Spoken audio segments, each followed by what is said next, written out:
एक बार फिर से आप सभी का आज के सरमन में स्वागत है। और मैं विश्वास करता हूं कि आप तैयार हैं आज का सरमन सुनने के लिए। मैं तैयार हूं पूरी तरीके से आज का संदेश देने के लिए, जो कि बहुत ही इम्पॉर्टेंट है।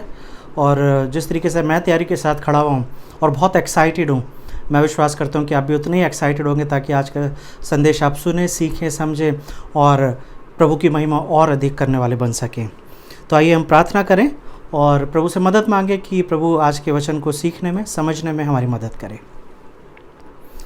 प्रभु धन्यवाद देते हैं आज के दिन के लिए, धन्यवाद देते हैं आपके अनुग्रह के द्वारा प्रभु हम आज का दिन देख पाए हैं। आपकी दया के अनुसार प्रभु जी हमें क्षमा मिली है। और जब हम आज के संदेश को सुनने के लिए तैयार हैं, प्रभु हमारी मदद करें ताकि आपके वचन को अच्छे से सीख सकें, समझ सकें, ताकि जैसी महिमा आप हमसे चाहते हैं वैसी हम आपको महिमा देने वाली बन सकें, आपको आदर देने वाले बन सकें। यीशु मसीह के नाम से इस प्रार्थना को मांगते हैं, आमीन। आज का जो संदेश है वो मरकुस की किताब उसके 14वें अध्याय से लिया गया है, book of Mark chapter 14, and today we will see from verses 22 to 26। मरकुस 14 और उसको 22 से लेकर 26 तक देखेंगे। अगर आप पहली बार जुड़ रहे हैं आज के संदेश में, आप पहली बार आपको इस सरमन मिला है, तो मैं चाहता हूं कि आप YouTube के चैनल पे जाएं, वहां पे मेरा नाम लिखेंगे तो मेरा चैनल खुलेगा। तो वहां पर आप देखेंगे कि मरकुस की सीरीज़ जो है वो चल रही है काफ़ी समय से। और आज हम 14वें चैप्टर के 22वें वर्स को देख रहे हैं। इससे पहले हम लोगों ने 14वें वर्स को ही देखा था। और ये जो दिन है, ये जो सरमन है, ये मैंने पिछली बार भी बताया था, ये एक ही दिन का कॉन्वर्सेशन है जो चल रहा है यीशु और उसके चेलों के बीच में। पहले हमने देखा था कि यीशु जो है वो बैतनिया में थे, और उसके बाद हम देख रहे थे कि किस तरीके से यहूदा इस्करियोती यीशु को पकड़वाने का काम कर रहा है, बातचीत कर रहा है। और पिछली बार हम ये देख रहे थे कि जब यीशु खाना खाने बैठे हैं, तो यीशु ने अपने चेलों में से, जब वो खाना खा रहे हैं, फसह के पर्व में शामिल है, तो यीशु ने बोला था कि तुम 12 में से कोई एक मुझे पकड़वाएगा। और पिछले नेक्स्ट वीक आप देखेंगे कि यीशु जो है पतरस के इनकार करने की बात करेंगे। तो अगर आपको याद होगा, एक वर्ड जिसकी मैं अक्सर चर्चा करता हूं, जो कई बार हमें बाइबल में देखने को मिलता है, वो है कियाज़म, यानी कि एक्स फैक्टर। तो इसमें क्या होता है कि जो ऊपर का भाग है और नीचे का भाग है वो ऑलमोस्ट सेम है। पिछले हफ्ते हम ये देख रहे थे कि Jesus was talking about the betrayal from the Judas Iscariot, यहूदा इस्करियोती के द्वारा पकड़वाए जाने की बात कर रहे हैं। और नेक्स्ट वीक यानी कि अगले संडे हम देखेंगे कि यीशु पतरस से बात कर रहे हैं, और पतरस बोलता है कि मैं तुझे नहीं छोड़ूंगा, और यीशु बोले तू मेरा इनकार कर देगा। तो दोनों जगहों पे we can see the rejection of Jesus.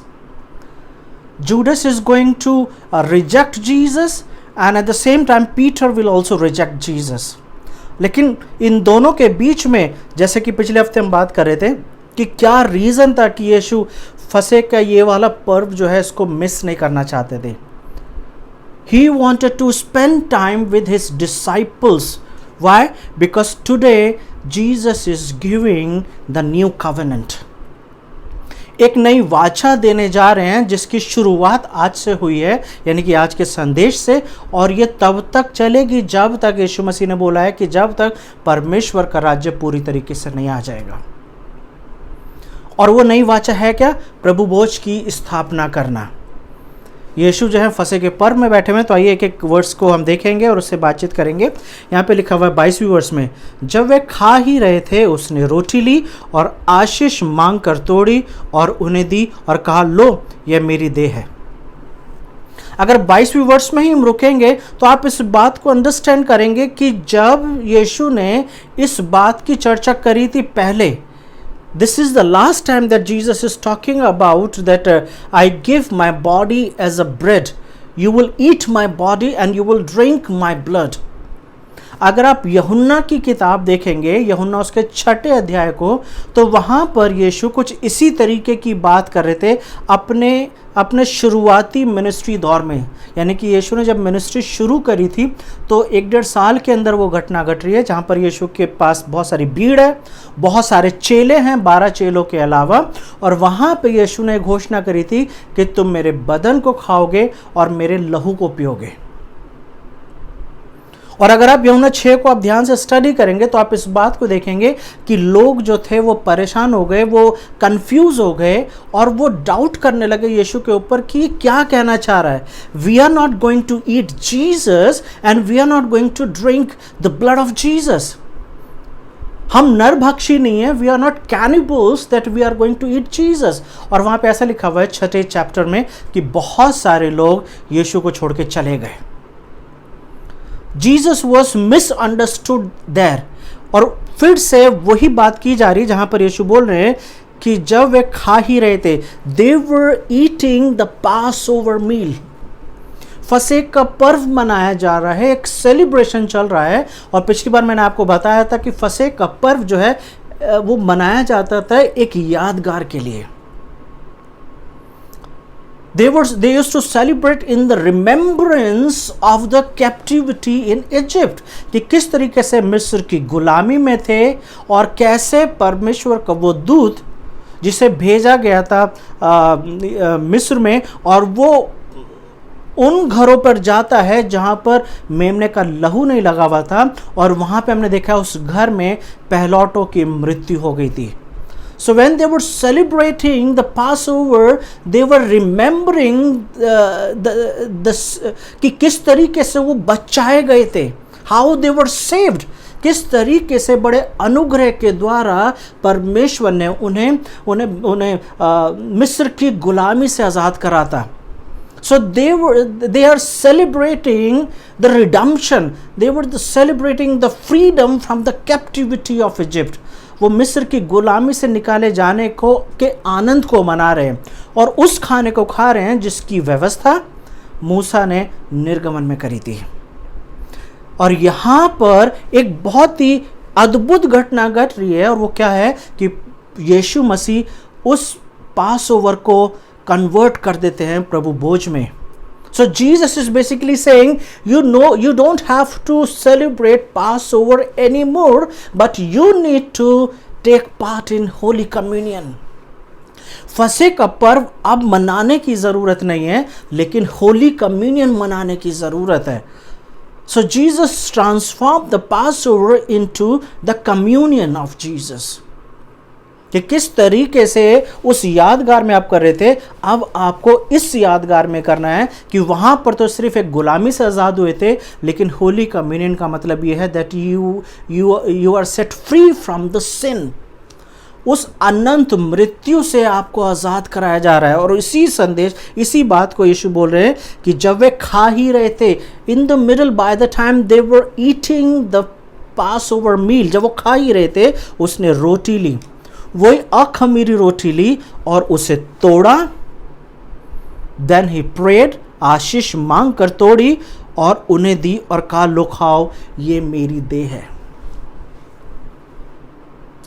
Literally यीशु ने अपने शरीर का कोई हिस्सा काट के नहीं दिया है, लेकिन हमारे समाज में ऐसे लोग हैं जो आज भी इस बात को इसी तरीके से अंडरस्टैंड करते हैं। अगर आप रोमन कैथोलिक्स की बात करेंगे तो वहाँ पर वो लोग ये बिलीव करते हैं कि जब वो कम्युनियन लेते हैं और जब वहाँ का फादर जो होता है, उनके चर्च का जो फादर होता है, जब वो प्रेयर करता है ब्रेड के ऊपर, और जब लोग उस ब्रेड को मुंह में लेते हैं तो उस फादर के, उस पास्टर के प्रेयर करने के साथ वो ब्रेड जो है वो यीशु का शरीर बन जाता है जिसे लोग खाते हैं। और इस क्रिया को बोलते हैं ट्रांससब्सटेंशिएशन। ट्रांससब्सटेंशिएशन इसका मतलब ये है कि लिटरली रोमन कैथोलिक से बिलीव करते हैं कि जब वो होली कम्युनियन लेते हैं तो वो लिटरली यानी कि वास्तविकता में वो यीशु के मांस को खाते हैं। It's like a cannibals, like a नरभक्षी। लेकिन वास्तविकता में बाइबल इसकी चर्चा नहीं करती है। It's a metaphor. यीशु जो है एक तरीके का रूपक इस्तेमाल कर रहे हैं, एक तरीके का एक इमेज दे रहे हैं। मेटाफर का मतलब है कि वो एक विधि को बता रहे हैं और वहाँ पे बोल रहे हैं उन्होंने रोटी दी है और रोटी दे के बोला है this would be the symbol of my body. इसी के ऑपोजिट एक है कॉन्सब्सटेंशिएशन का मतलब ये है कि जब अर्ली चर्च जब बढ़ना शुरू हुआ था तो मार्टिन लूथर उसको ये वाला आइडिया पसंद नहीं आया था, ट्रांसब्सटेंशिएशन वाला। उसने कहा ये तो हो ही नहीं सकता कि प्रार्थना के द्वारा जब होली कम्युनियन को, जब हम ब्रेड को मुंह में लेते हैं तो यीशु के मांस को खा रहे हैं, ऐसा नहीं हुआ था। और वो बोलता है हुआ ये था कि जब आप प्रेयर करके उस ब्रेड को जब आप अपने मुंह में लेते हो तो यीशु के स्पिरिचुअल बॉडी को आप अपने मुंह में ले रहे होते हो, जिसको बोला जाता है कॉन्सब्सटेंशिएशन। लेकिन मार्टिन लूथर भी गलत था और रोमन कैथोलिक्स का जो वो डॉक्ट्रिन थी वो भी गलत थी, क्योंकि यहाँ पर पूरी बाइबल में ऐसा कहीं नहीं लिखा हुआ है कि जब लोग प्रेयर करके होली उस ब्रेड को मुंह में लेते हैं तो वो परमेश्वर का, यीशु का मांस बन जाता है, चाहे वो फिजिकल हो या स्पिरिचुअल हो। ऐसा नहीं है, ये एक सिंबल है, एक रिमेम्बरेंस है। यीशु मसीह ने बोला है इसे लो। फिर उसने कटोरा लेकर धन्यवाद दिया और उन्हें दिया और उन सब ने उसमें से पिया। अगर हम पहला कुरिन्थियों 11वें चैप्टर को पढ़ेंगे, 1 Corinthians chapter 11, तो वहाँ पे पौलुस इसी पॉइंट को एक्सप्लेन कर रहा है, जहाँ पर वो बता रहा है कि यीशु मसीह ने जब ये दिया तो यीशु मसीह ने बोला मेरी याद में ऐसा ही किया करना। मत्ती इस बात को लिख रहा है, लूका इस बात को लिख रहा है और यूहन्ना भी इस बात को इसी तरीके से लिख रहा है कि जब तुम मिलो तो मेरी याद में ऐसा ही किया करना। So why we take holy communion? हम क्यों होली कम्युनियन लेते हैं? क्योंकि होली कम्युनियन जो है, पहली चीज़ एक नई वाचा है, इट्स अ न्यू कवेनेंट। अब हमें पासओवर मनाने की ज़रूरत नहीं है, फसह का पर्व मनाने की ज़रूरत नहीं है, क्योंकि फसह के पर्व को यीशु मसीह ने प्रभु की मेज़ के रूप में हमें दे दिया है। और हम क्यों मनाते हैं प्रभु की मेज़? क्योंकि जब जो लोग इसमें पार्टिसिपेट करते हैं, जो लोग इसके एलिमेंट्स को, इसके ब्रेड को, इसकी रोटी को और इसके जो दाख मधु होता है, जब उससे लेते हैं तो इसलिए लेते हैं क्योंकि लोगों ने ये विश्वास करा होता है कि यीशु मेरे लिए मारे गए, गाड़े गए और तीसरे दिन जी उठे।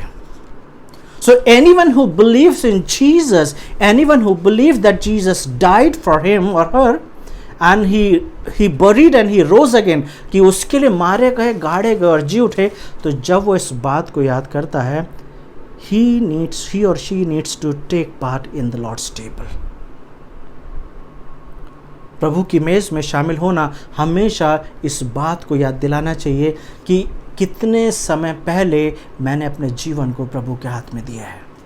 जिस तरीके से फसह का पर्व इस बात के लिए मनाया जाता था कि हम गुलामी में थे लेकिन अब हम आज़ाद हो गए, उसी तरीके से होली कम्युनियन को लेना था कि इस बात को याद रखना कि मैं पाप में जीवन जी रहा था या जी रही थी, लेकिन प्रभु यीशु मसीह पर विश्वास करने के द्वारा मैं पाप से आज़ाद हो गया हूँ। I am no more in the bondage of sin. और 23 वर्ष में लिखा हुआ है, फिर उसने कटोरा लेकर धन्यवाद दिया और उन्हें दिया और उन सब ने उसमें से पिया। तो ये वर्ष पढ़ के साफ साफ समझ में आ रहा है कि एक ही कटोरा है जो पास किया जा रहा है सबको, और सब ने उसी में से पिया। और 24वीं वर्ष, और उसने उनसे कहा यह वाचा का मेरा वो लहू है जो बहुतों के लिए बहाया गया है। कवेनेंट जो है, पुराने नियम को अगर आप देखेंगे तो वाचा जो है बिना लहू के नहीं बनाई जाती थी। अगर कोई भी प्रॉमिस किया जा रहा है, वाचा की जा रही है, तो लहू का बहाया जाना ज़रूरी था। निर्गमन 24 अगर उसका 8 में आपके सामने पढ़ूँ, एक्सोडस 24 एंड वर्स 8, तब मूसा ने लहू लेकर लोगों पर छिड़क दिया और उनसे कहा देखो यह उस वाचा का लहू है जिसे यहोवा ने इन सब वचनों पर तुम्हारे साथ बांधी है। तो जब वाचा बांधी जाती थी तो लहू का बहाया जाना, लहू जो था उसके द्वारा ज़रूरी होता था। जब परमेश्वर ने अब्राहम से वाचा बांधी थी कि मैं तुझे ये देश दे दूंगा, तेरी जाति को, तेरे लोगों को दूंगा और तुझसे मैं बड़ा देश बनाऊंगा और 400 साल की वो गुलामी में रहेंगे लेकिन मैं तुझे आज़ाद करूंगा। जेनेसिस चैप्टर 17, उत्पत्ति 17 को आप देखेंगे तो वहाँ पर भी अब्राहम ने जानवरों को काटा था और उनको 2-2 करके रखा था। So you will see everywhere when somebody is making covenant in the Bible, they were shedding the blood. लहू के बहाए बिना वाचा नहीं बनाई जा रही है, वाचा नहीं बांधी जाती थी। और इसलिए यीशु बोल रहे हैं कि बहुतों के लिए बहाया गया है। कैसे बहुतों के लिए बहाया गया है? क्योंकि लहू के द्वारा, लहू में कुव्वत है, लहू में छुटकारा है, लहू के द्वारा शांति मिल रही है, लहू के द्वारा परमेश्वर के राज्य का हिस्सा बन रहे हैं। कौन से लहू की बात हम कर रहे हैं? We are talking about the blood of Jesus. ये घटना, ये जब ये लोग प्रभु की मेज में शामिल हो रहे हैं, यीशु मसीह अभी सलीब पर चढ़ाए नहीं गए हैं। This is the only holy communion which took place before the crucifixion of Jesus. आप और मैं जब होली कम्युनियन लेते हैं तो हम इस बात के लिए विश्वास करते हैं कि यीशु हमारे लिए मारे गए, गाड़े गए और जी उठे। और जब मैं विश्वास करता हूं तो मेरे लिए ये ज़रूरी है, it's important for me to take part in the holy communion. लेकिन यहाँ पर यीशु मसीह जीवित हैं और यीशु मसीह उन्हें सिखा रहे हैं, do every time in the remembrance of your sinful life. क्यों लेते हैं हम लोग? ताकि हम अपने पापी जीवन के बारे में सोच सकें, हम इस बारे में सोच सकें कि किस तरीके से आप और मैं पाप का जीवन जी रहे थे। लेकिन जिस दिन प्रभु यीशु मसीह में हम आ गए, जिस दिन मैंने यीशु को अपना उद्धारकर्ता ग्रहण कर लिया, उस दिन से मैं प्रभु की मेज में शामिल होता हूँ। शायद हो सकता है चेलों को इस वक्त ये बातें समझ में नहीं आ रही होंगी, उन्हें कुछ समझ में नहीं आ रहा होगा कि यीशु क्या कहना चाह रहे हैं। लेकिन जब हम प्रेरितों के काम को पढ़ते हैं तो वहाँ पे पतरस के सुसमाचार, पतरस का प्रचार, यूहन्ना का प्रचार, पौलुस का प्रचार बार बार इस बात को बता रहा है कि यीशु ने ये जो करा था, ये एक नई वाचा जो है कलीसिया को दी है, आपको और मुझे। 25 वर्ष में लिखा हुआ है, मैं तुमसे सच कहता हूं कि दाख का रस उस दिन तक फिर कभी ना पीऊंगा जब तक परमेश्वर के राज्य में नया ना पीऊं। So Jesus is talking about he is talking about the fullness of the kingdom of God, कि जब पूरी तरीके से परमेश्वर का राज्य आ जाएगा।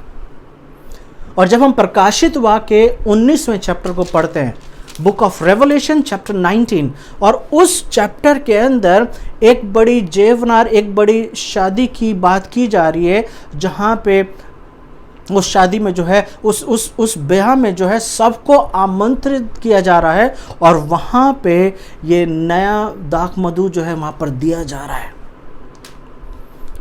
और यीशु बोल रहे हैं कि जब तक परमेश्वर का राज्य पूरी तरीके से नहीं आ जाएगा, मैं फिर कभी ये नहीं पीऊंगा। तो इसका मतलब ये है कि परमेश्वर का राज्य आना बाकी है। इसका मतलब ये है आपको और मुझे एक विश्वास करना है, आपके और मेरे पास एक आशा है कि परमेश्वर का राज्य आना है। और ऐसा कब होगा? जब मैं यीशु मसीह पर विश्वास करूंगा, जब मैं इस बात पर विश्वास करूंगा कि हाँ, यीशु की बातें कही हुई, जैसे यीशु मसीह ने बोला है कि पृथ्वी और आकाश टल जाएंगे पर मेरी बातें कभी ना टलेंगी। तो यहाँ पर यीशु इस बात को बता रहे हैं कि किस तरीके से परमेश्वर का राज्य आना ज़रूरी है। और 26वें वर्ष में लिखा हुआ है, फिर वे भजन गाकर बाहर जैतून पहाड़ पर गए। और उसके बाद they had a wonderful singing time. हो सकता है भजन संहिता 113, 114, 115, शायद इस तरीके के भजन वो लोग गा रहे होंगे। और उसके बाद वो लोग जैतून पहाड़ पर चले गए। तो अगर हम 5-6 वर्सेस को देखते हैं तो बहुत कुछ ऐसा है जो आपके और मेरे लिए है। पहली चीज़, अगर आप विश्वासी हैं तो आपकी ये जिम्मेदारी होती है कि जिस दिन आपके चर्च में होली कम्युनियन है, आपको उसे मिस नहीं करना है। You have to be present in the church, you have to be in the church, ताकि आप विश्वासियों के साथ प्रभु की मेज़ में शामिल हो सकें। दूसरा पॉइंट, क्यों हमें लेना है? क्योंकि जब हम ये लेते हैं तो हम अपने पुराने जीवन के बारे में सोच सकते हैं और यीशु के द्वारा वो जो काम किया गया है उसके बारे में हम सोच सकते हैं, ताकि हम परमेश्वर को महिमा दें और अपने आप को प्रभु के और नज़दीक ले जा सकें। यीशु मसीह ने एक नई वाचा दी है और ये नई वाचा सिर्फ आपके और मेरे लिए है, सिर्फ उन लोगों के लिए जो प्रभु यीशु मसीह पर विश्वास करते हैं। क्या आप प्रभु यीशु मसीह पर विश्वास करते हैं? मैंने कई बार ऐसे चर्चेज में लोग देखा है जो प्रभु में होते हैं पूरी तरीके से, लेकिन कुछ वजहों से वो प्रभु की मेज़ में शामिल नहीं होते हैं। आपको इस बात को समझने की ज़रूरत है। अगर आपको ऐसा लगता है कि आपके जीवन में कोई ऐसी बात है जिसकी वजह से आपको प्रभु भोज यानी कि प्रभु की मेज़ में शामिल नहीं होना है, तो मैं आपको बताना चाह रहा हूँ कि स्किप करके मैं अपनी मदद करूँगा ताकि नेक्स्ट बार मिलूँ, वो चीज़ गलत हो जाएगी। जब मौका मिलता है तब प्रभु की मेज़ में शामिल होना ज़रूरी है उसी वक्त, क्योंकि हम अपनी मदद अपना आप नहीं कर सकते, लेकिन जब हम प्रभु यीशु मसीह के पास अपने आप को रख देते हैं, only then we can take part in the holy communion. तो जिस तरीके से ये लेंट डेज चल रहे हैं, जिस तरीके से ये समय चल रहा है कि जहाँ पे लोग फास्टिंग कर रहे हैं और लोग जो हैं उपवास करके अपने आप को प्रभु के सामने रख रहे हैं, प्रार्थना करें कि प्रभु आपके जीवन का उद्धारकर्ता बन सके। आइए प्रार्थना करें। प्रभु, मैं आपका धन्यवाद देता हूँ आज के दिन के लिए, आज के समय के लिए, कि प्रभु आपका आज का संदेश हमें उस नई वाचा के बारे में सिखाता है प्रभु, जो हम सब के लिए ज़रूरी है। एक नई वाचा प्रभु जो यीशु के आने तक हमें करने की ज़रूरत है। प्रभु मदद करें ताकि इस नई वाचा में हम बने रहें, ईमानदार रहें प्रभु, और कभी भी प्रभु की मेज़ को नाम छोड़ सकें, बल्कि हमेशा उसमें पार्टिसिपेट करें, हमेशा उसमें इन्वॉल्व हों और अपने जीवनों को प्रभु वैसा बनाएं जैसा आप चाहते हैं। यीशु मसीह के नाम से इस प्रार्थना को मांगते हैं, आमीन। Thank you very much.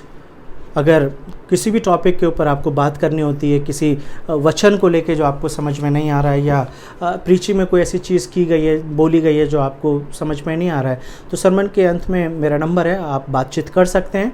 और किसी भी तरीके का सवाल है जो बाइबल से रिलेटेड है, जो समझ में नहीं आ रहा है, तो आप बातचीत कर सकते हैं। और मैं विश्वास करता हूँ कि जब हम बातचीत करेंगे तो आपको मदद मिलेगी। सो गॉड ब्लेस यू।